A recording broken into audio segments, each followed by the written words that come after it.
All right, everyone, here we go. Finishing up the notes for Chapter 7, talking about the business of broadcasting and all the other mass media platforms.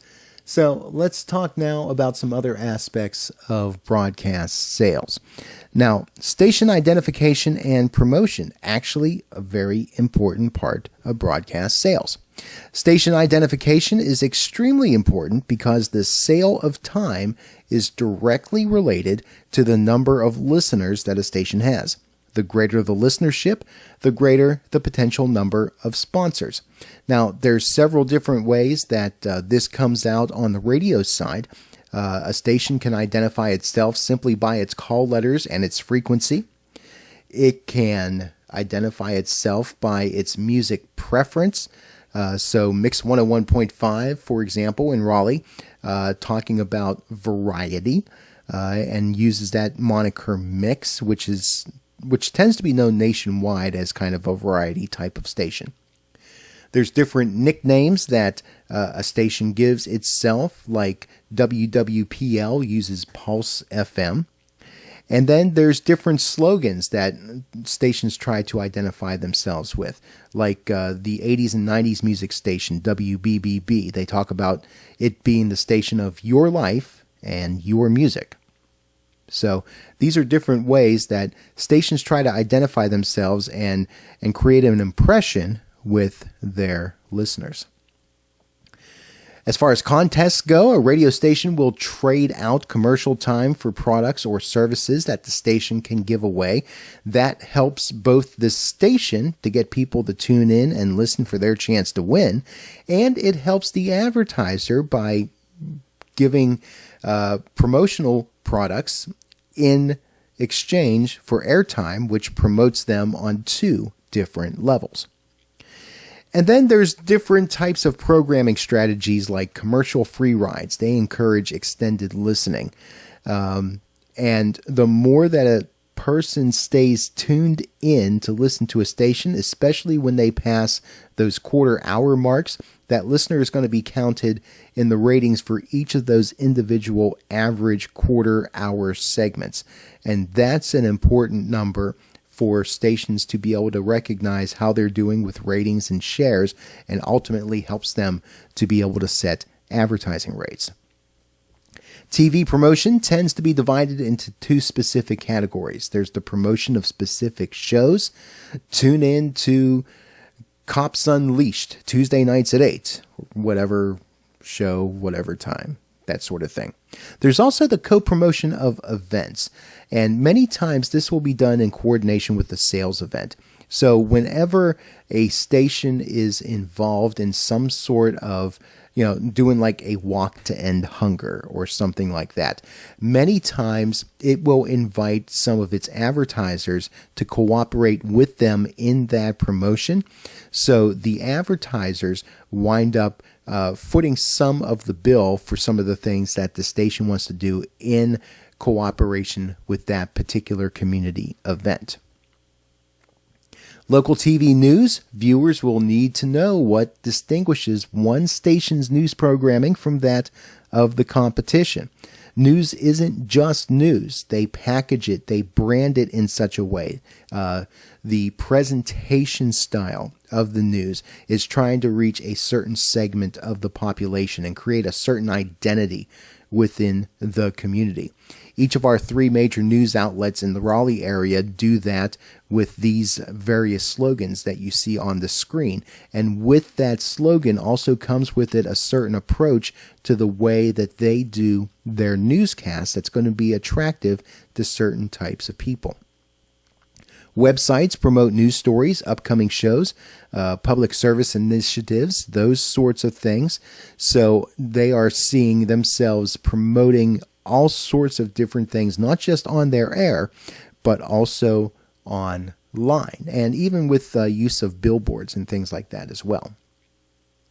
Other announcements that you may experience on the airwaves include PSAs, public service announcements. These are announcements that are aired at no charge. Usually they're to promote some sort of charitable event or some sort of worthy cause. that is getting people to volunteer towards or to donate towards. Also, fundraisers for local charities, things like telethons, commercial-free events, getting the public to be involved with the particular organization that the television station is promoting at that time. Web advertising, online, new media. Let's talk about some basics of internet sales.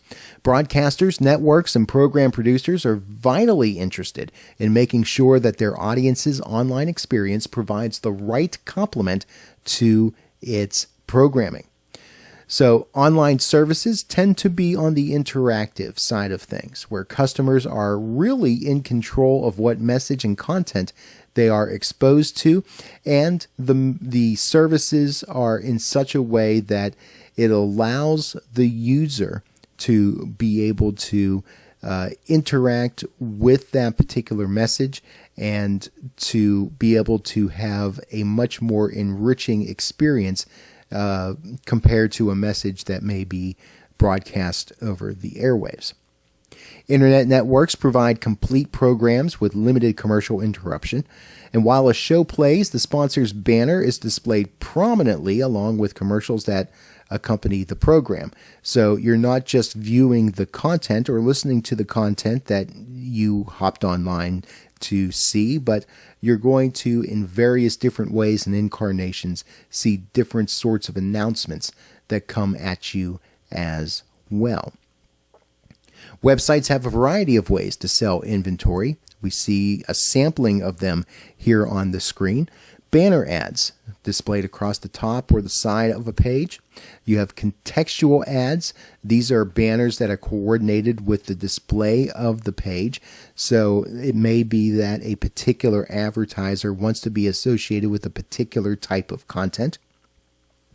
Behavioral targeting, based on monitoring a consumer's surfing behavior, provides a way of tailoring to a viewer's needs. Ever notice that when you've searched for something online, any ads you see after you search for that item tend to be related to the thing that you've searched for? Yeah, that's intentional. It's a thing. Pop-ups varying in size, usually smaller than the page display, that perhaps it kind of blocks the view of what you're actually looking for, so it forces you to either click on the ad to see more or to click off of the ad, but either way, you're having to pay more attention to the ad that comes up. There are also pop-unders, and these are displayed under the page.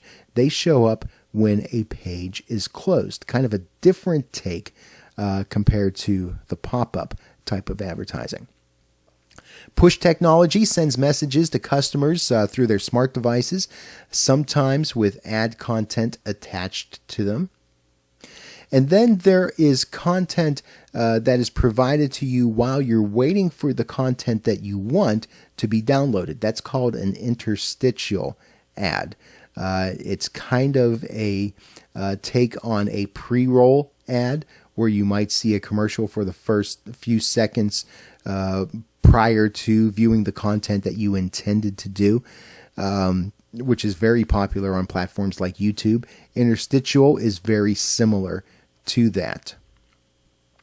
For messages that move across different platforms, an advertiser would look at ways to optimize the placement of those ads in a process known as cross-media optimization. So it is trying to find ways that it can take its message in various different forms, various incarnations throughout your entire online experience. Institutional advertising promotes the shows of the network being visited online and other services provided by the network's corporation. It's an effective vertical integration. It's a different take on doing promotional announcements and trying. The idea here is to try to keep you engaged with the platforms of that particular company, because the more time you spend viewing content on its website and other websites that are associated with it, the more that they can show you various advertising, because you're staying on with the platform longer, and that's a statistic they tracked to attract advertisers. Media apps, special, easy-to-use applications for tablets and smartphones, could bring up-to-the-minute content to users. And they are becoming more and more popular, especially as we get used to carrying computers in our pocket. Advertising for mobile applications can be differentiated, and there's usually only going to be one ad per page. That's in part due to the smaller screen and trying to make the app usable for people while still getting advertising content on there without it being too much in the way. As far as the future of broadcasting and cable and satellite sales, advertisers are looking to optimize the convergence of media as we get more and more into an online space, and as consumers get more and more savvy about trying to avoid commercials. There's going to be that ongoing fight to try to get the messages out there that help to fund the various platforms that we use. Now, some platforms are going to more of a subscription model to try to appease viewers and make it so that they're not bombarded with advertising. But we can only pay for so many services, right? So they're looking at ways to continue to provide those services to you so that you keep coming to them and consuming the content, but also pay attention to the ads to make the advertisers happy. So in order to be able to make that happen, these different platforms and these different media outlets continue to study consumer behavior and try to determine what sort of things consumers are willing to put up with, determine what sort of things will get more consumer engagement and create results for advertisers, and all of that in order for them to stay viable and ultimately to be profitable. So there you go. There's the notes for Chapter 7. We've done it. Go ahead, do your cleanup work, turn in your notes, fill out your study questions, email all that in, and make sure you participate in the Blackboard discussion board as well. Remember, minimum of 2 posts to get credit for your discussions there. And as always, continue to monitor your Cougar Mail and your Blackboard for the latest and greatest in what's happening in BPT 110.